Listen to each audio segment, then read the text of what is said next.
Hello to all students.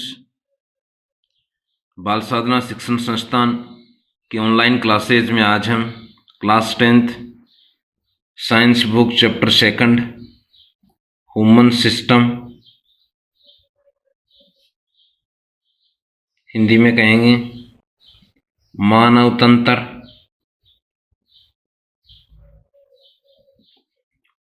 के topic female reproductive system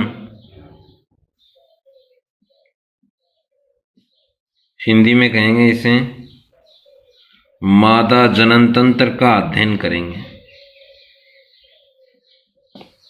once again बाल साधना शिक्षण संस्थान की ऑनलाइन क्लासेज में आज हम class 10th science book chapter 2 मानव तंत्र के टॉपिक मादा जनन तंत्र का अध्ययन करेंगे। सो topic is female reproductive system, मादा जनन तंत्र।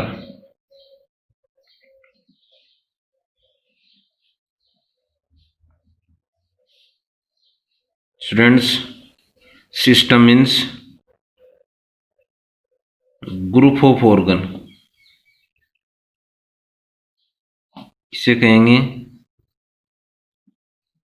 अंगों के समूह को सिस्टम कहते हैं, तंत्र कहते हैं। इसका अर्थ है रिप्रोडक्शन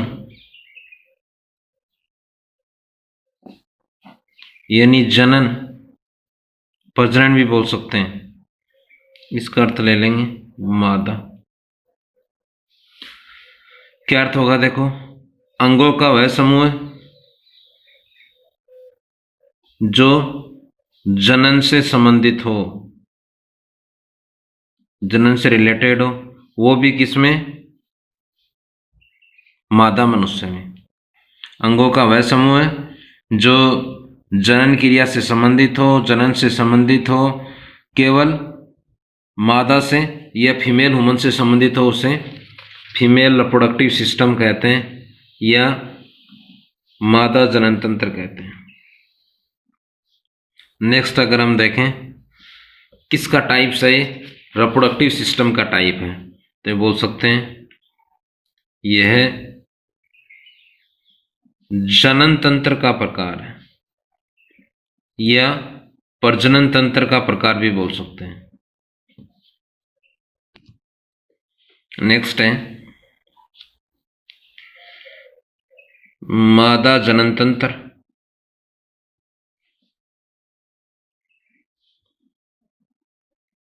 जनन अंगों से मिलकर बना होता है।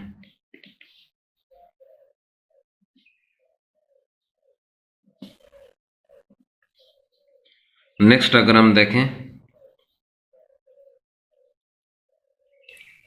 Types of female reproductive organ, मादा मनुष्य में जो भी जनन अंग पाए जाते हैं जो कि एक सिस्टम का निर्माण करते हैं, तंत्र का निर्माण करते हैं, उसे मादा जनन तंत्र कहते हैं। उनको मुख्यतः 2 कैटेगरीज में डिवाइड किया गया है। ये बोल सकते हैं मादा जनन ऑर्गन्स, अंगों के प्रकार, यह विभेदन भी बोल सकते हैं। मुख्यतः 2 श्रेणियों में विभक्त कर सकते हैं, मोस्टली 2 टाइप्स। देखो, फर्स्ट है प्राइमरी और मैन भी बोल देते हैं, मुख्य। फर्स्ट को कहेंगे प्राइमरी और मैन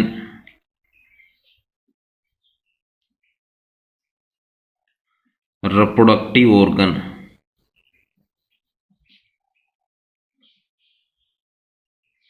हिंदी में कहेंगे प्राथमिक जनन अंग। नर जनन तंत्र में भी ये बिंदु किया हमने, वहां प्राथमिक जनन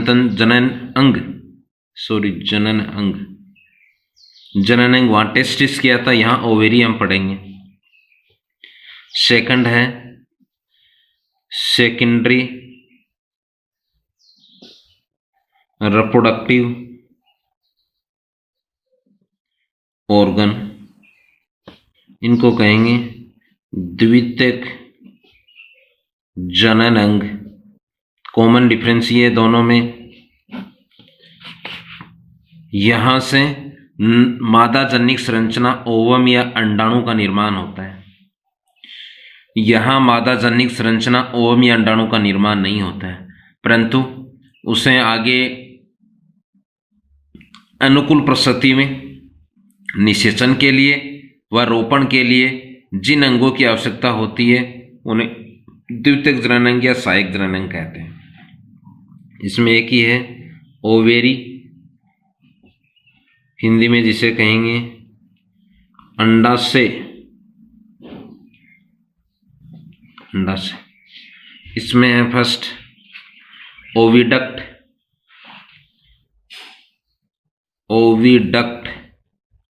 कॉमन अर्थ में इसे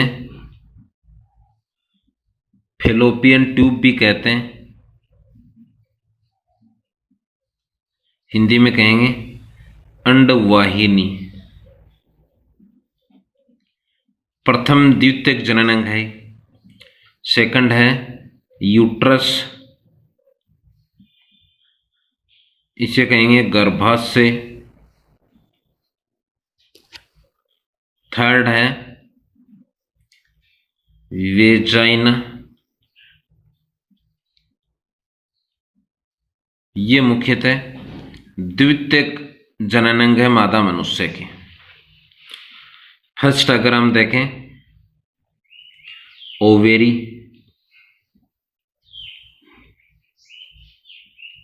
अंडाशय, कौन सा है ये? फर्स्ट तो है प्राथमिक जननांग है, मुख्य जननांग। स्टूडेंट्स, ये है फीमेल रिप्रोडक्टिव सिस्टम मादा जनन तंत्र का फिगर, उसका चित्र। फर्स्ट अगर हम देखें, अभी प्राथमिक व मुख्य जननांग हमने लिया है, वो है अंडाशय। ये है अंडाशय। फर्स्ट आ जाएगी संख्या 1, 2 यानी एक जोड़ी होते हैं। दूसरा है किस आकार के हैं ये? बैग लाइक संरचना या ओवल शेप संरचना के रूप में होते हैं। दूसरा है कहाँ स्थित होते हैं? ये है एब्डोमिनल कैविटी में, दोनों किडनीज के नीचे पेल्विक रीजन में पाए जाते हैं, श्रोणि भाग में। वंस अगेन संख्या 1, 2 यानी एक जोड़ी 2। दूसरा है कहाँ उपस्थित होते हैं? उदर गुहा में किडनी के नीचे पेल्विस रीजन में पाए जाते हैं या श्रोणि भाग में उपस्थित होते हैं। नेक्स्ट है ओवल शेप या बैग लाइक संरचना के रूप में होता है। नेक्स्ट है यहाँ कार्य अगर इसकी देखें हम, 2 हार्मोन स्रावित होते हैं, एस्ट्रोजन व प्रोजेस्टेरोन। दोनों हम पहले एंडोक्राइन सिस्टम में पढ़ चुके हैं। एक हार्मोन है एस्ट्रोजन, दूसरा है प्रोजेस्टेरोन। सेकंड है यहाँ से परिपक्व अंडाणु का निर्माण होता है या अंडाणु का निर्माण होता है। फिर है द्वितीयक जननांग। द्वितीय जननांग में फर्स्ट है ओविडक्ट, फेलोपियन ट्यूब या अंडवाहिनी। देखो संख्या 1, 2 दोनों और हैं तो एक जोड़ी होते हैं, ये भी 2 हैं। किस आकार के हैं? लंबी नलिकाकार संरचना के रूप में या लंबी कुंडलित नलिकाकार संरचना के रूप में। वंस अगेन अंडवाहिनी द्वितीयक जननांग है, संख्या 1, 2 यानी एक जोड़ी। दूसरा है अगर हम देखें संरचना कैसी है? लंबी कुंडलित नलिकाकार संरचना। यहाँ जैसे ही अंडाणु बनेगा उस अंडाणु को इनको बोलते हैं झालर या फिम्बरी। अंडवाहिनी का भाग आगे अंगुलीनुमा प्रवर्ध पाए जाते हैं, ये भी अंगुलीनुमा प्रवर्ध है, झालर या फिम्बरी कहते हैं। इनका कार्य है कि जैसे यहाँ अंडाणु बनेगा उस अंडाणु को अंडवाहिनी में प्रवेशित करना। ये अंडाणु है, अंडवाहिनी में अंडाणु प्रवेशित है। कहाँ से आया है ये? अंडाशय से। अंडवाहिनी में पहुंचाए। यही निषेचन प्रक्रिया होती है, यानी अंडवाहिनी निषेचन के लिए अनुकूल परिस्थिति प्रदान करती है। फंडस ये इसी का पार्ट है। किसका पार्ट है? अंडवाहिनी का पार्ट है। वंस अगेन, संख्या 1 जोड़ी, कुंडलित नलिकाकार, कार्य है झालर या फिम्बरी जो कि इसके अग्र भाग में, वहां से की सहायता से अंडाशय से अंडाणु ग्रहण करना, वह अंडाणु को निषेचन के लिए अनुकूल परिस्थिति प्रदान करना। ये वाला पार्ट है, ये है यूट्रस। ये भी वैगलाइक संरचना के रूप में द्वितीयक जननांग है। इसका इंटीरियर पार्ट है वो चौड़ा होता है, पोस्टीरियर पार्ट है वो संकरा होता है, नीचे का पार्ट। दूसरा है, यही निषेचन के पश्चात प्लेसेंटा एक अंतःस्रावी ग्रंथि बनती है, अपरा भी बोलते हैं, अपरा अंतःस्रावी ग्रंथि बनती है, जो कि माता व विकासशील गर्भ के मध्य आवश्यक पदार्थों का विनिमय प्लेसेंटा के माध्यम से होता है। कहने का अर्थ है गर्भाशय एक ही पाया जाता है। ये एक वैगलाइक संरचना के रूप में ऊपरी पार्ट इसका चौड़ा होता है, नीचे का पार्ट है या नीचे की ओर यूट्रस या गर्भाशय संकरा होता है। यहाँ अपरा या प्लेसेंटा का निर्माण होता है। कब? जैसे ही अंडाणु निषेचित हो जाएगा, ये निषेचित अंडाणु यहाँ रोपित होगा, यानी रोपण का कार्य भी गर्भाशय करता है, प्लेसेंटा का निर्माण भी यही होगा। नेक्स्ट पार्ट है ये वाला पार्ट वेजाइना, ये भी द्वितीयक जननांग है। नेक्स्ट है ये है इस वाले पार्ट में, यानी द्वितीयक जननांग वेजाइना में कुछ विशेष प्रकार के बैक्टीरिया उपस्थित होते हैं, जैसे लैक्टोबैसिलस। ये बैक्टीरिया यहाँ एसिडिक मीडिया बनाए रखते हैं, अम्लीय माध्यम प्रदान करते हैं। ये है मानव में मादा जनन तंत्र का आरेख। फर्स्ट अगर हम इसमें देखें, संख्या यानी नंबर 1 जोड़ी होते हैं, 2 दूसरा है देह में कहाँ स्थित होते हैं, पोजीशन या लोकेशन बोलेंगे। इनकी स्थिति है दोनों किडनी या वृक्कों के नीचे पेल्विस रीजन में श्रोणी भाग, कंधे वाला जो पार्ट है उसको बोलते हैं पेक्टोरल अंश, मेखला अंश रीजन, और ये वाला जो पार्ट है किडनी के नीचे का पार्ट उसे पेल्विक रीजन बोलते हैं। नेक्स्ट है कार्य। अगर हम देखें कार्य, मुख्यतः 2 कार्य संपन्न होते हैं इसके द्वारा।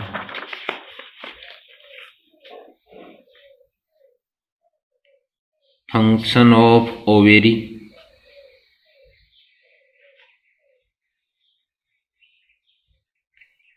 अंडाशय के कार्य,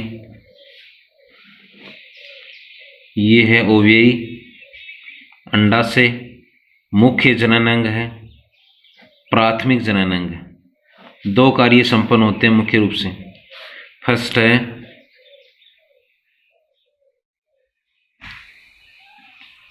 अंडाणु का निर्माण, या ये बोल सकते हैं मादा युग्मक का निर्माण। द्वितीयक है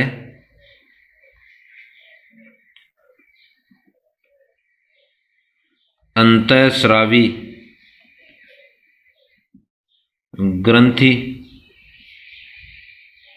के रूप में कार्य कर 2 हार्मोन का स्रावण करना। फर्स्ट है एस्ट्रोजन, द्वितीयक है प्रोजेस्टेरोन, जो पहले भी हम पढ़ चुके हैं। ये दोनों हार्मोन मादा के हैं, यानी मादा मनुष्य से स्रावित होते हैं, और मादा मनुष्य के भी ओवेरी पार्ट से, अंडाशय के पार्ट से। यहां ध्यान कर लेना,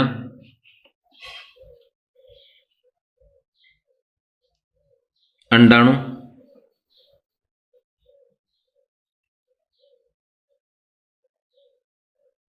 परिपक्व होने के पश्चात, सामान्यतः अंडाशय में परिपक्व नहीं होता है, परंतु अगर 10th बुक के अनुसार देखें, अंडाणु परिपक्व होने के पश्चात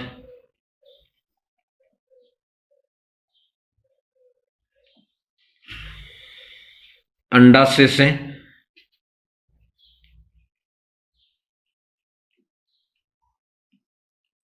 निकलकर अंडवाहिनी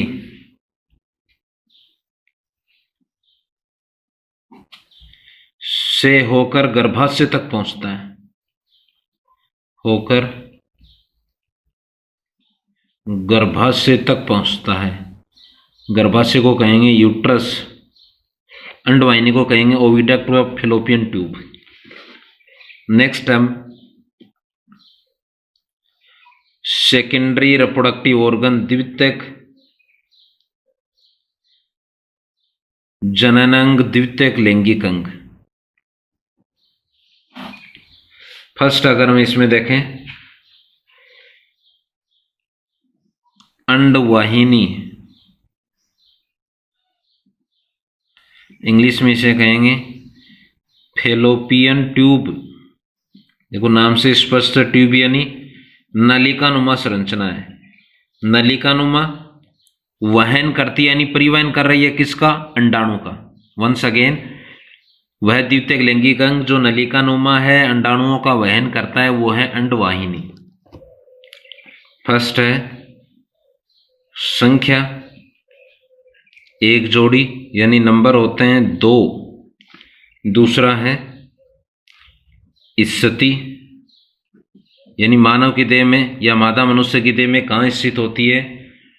गर्भाशय के दोनों ओर, गर्भाशय के दोनों ओर स्थित। या ये बोल सकते हैं उदर गुहा के पीछे तक फैली रहती है। नेक्स्ट है शेप, हम देखें किस शेप की संरचना है ये। एक लंबी, लॉन्ग, कुंडलित, कोलाइड, ट्यूब लाइक, नलिकाकार संरचना होती है। लंबी, कुंडलित, नलिकाकार संरचना होती है। नेक्स्ट है, अगर हम लेंथ की बात करें, लंबाई इतना मुख्य पार्ट नहीं है, 10 से 12 सेंटीमीटर। नेक्स्ट है ये कार्य, मुख्य कार्य है निषेचन क्रिया के लिए, निषेचन क्रिया के लिए अनुकूल प्रसूति उत्पन्न करना, अनुकूल प्रसूतियां उत्पन्न करना या प्रसूतियां बनाने में मदद करती है। ये ध्यान कर लेना। निषेचन का अर्थ है नर व मादा युग्मकों का संलयन। नर युग्मक है शुक्राणु, स्पर्म, मादा युग्मक होता है अंडाणु। नर व मादा युग्मकों के संलयन को निषेचन कहते हैं। यह प्रक्रिया अंडवाहिनी में संपन्न होती है, उसके लिए अनुकूल प्रसूतियां, ध्यान कर लेना। निषेचन यानी नर व मादा युग्मकों का संलयन अंडवाहिनी में ही संपन्न होता है। स्थिति पूछी जा सकती है कहां संपन्न होता है, तो अंडवाहिनी में। ये बिंदु ध्यान में रखना है। नेक्स्ट है यूट्रस, इसे कहेंगे गर्भाशय। देखो नाम से स्पष्ट है, आस्यनुमा यानी बैग लाइक, और वहां किसका परिवर्धन होता है? गर्भ का परिवर्धन होता है। तो फर्स्ट है, पहला तो द्वितीयक लैंगिक अंग है, संख्या 1 होती है, 1। संरचना, किस शेप संरचना, यानी शेप कैसी होती है? थैली नुमा संरचना है, थैली नुमा संरचना। नेक्स्ट है कहाँ स्थित है थैलीनुमा संरचना एवं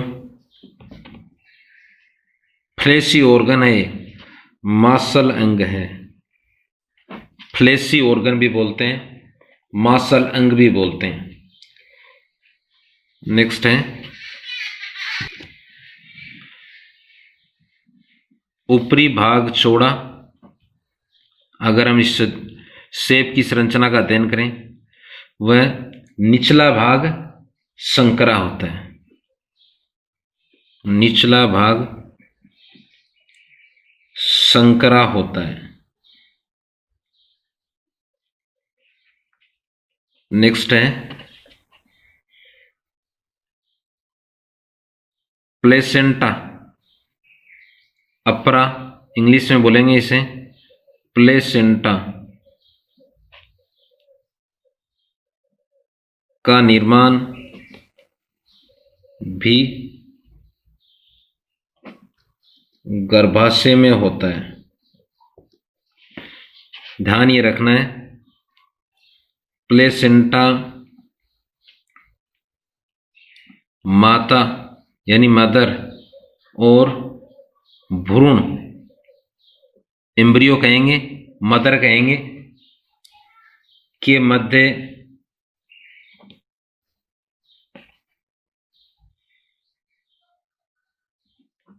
कड़ी का कार्य करता है। किस लिए कड़ी का? आवश्यक पदार्थों के विनिमय के लिए, आवश्यक पदार्थों के आदान प्रदान के लिए। नेक्स्ट है रोपण क्रिया गर्भाशय में होती है। रोपण का अर्थ क्या है? निषेचित अंडाणु कहाँ स्थापित होता है? वो गर्भाशय में स्थापित होता है। लास्ट है वेजाइना, योनि कहेंगे, ये भी द्वितीयक लैंगिक अंग है, संख्या एक ही होती है। दूसरा है फर्स्ट है स्थिति कि मादा मनुष्य में वेजाइना कहाँ स्थित होती है। यह सामान्यतः मूत्राशय यूरिनरी ब्लैडर कहेंगे, उत्सर्जन के बिंदु में हमने पढ़ा है। वह मलाशय जहाँ अस्थायी रूप से मल का स्टोर होता है, मूत्राशय व मलाशय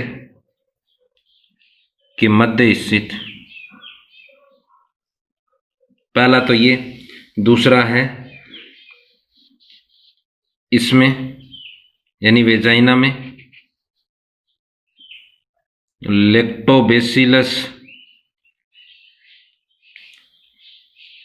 जीवाणु पाए जाते हैं। नाम ध्यान में रखना इसका, लैक्टोबैसिलस बैक्टीरिया पाए जाते हैं जो लैक्टिक अम्ल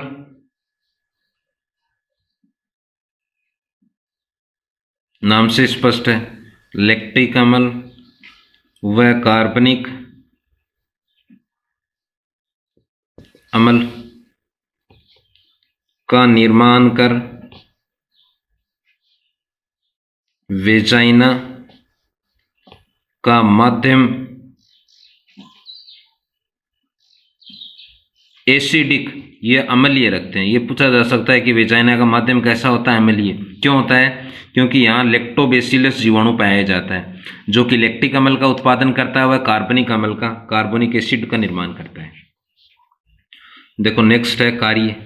अनेकों कार्य संपन्न होते हैं। पहला है मैथुन कक्ष की तरह कार्य करना। मैथुन का अर्थ है कपलेशन, पेड़ अवस्था में मेल व फीमेल ह्यूमन का। दूसरा है प्रसव के लिए मार्ग प्रदान करना। पूर्ण विकसित शिशु का, पूर्ण विकसित गर्भ का माता की देह से बाहर आना प्रसव कहलाता है। प्रसव का मार्ग यही प्रदान करता है। नेक्स्ट है रजोधर्म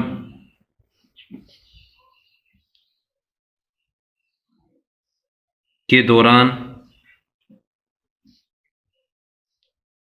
रक्त को मार्ग प्रदान करना, यानी रजोधर्म के दौरान जो रक्त का निष्कासन होता है देह से, उसके लिए यह उसको भी मार्ग देने का कार्य करता है। So thanks, have a nice day.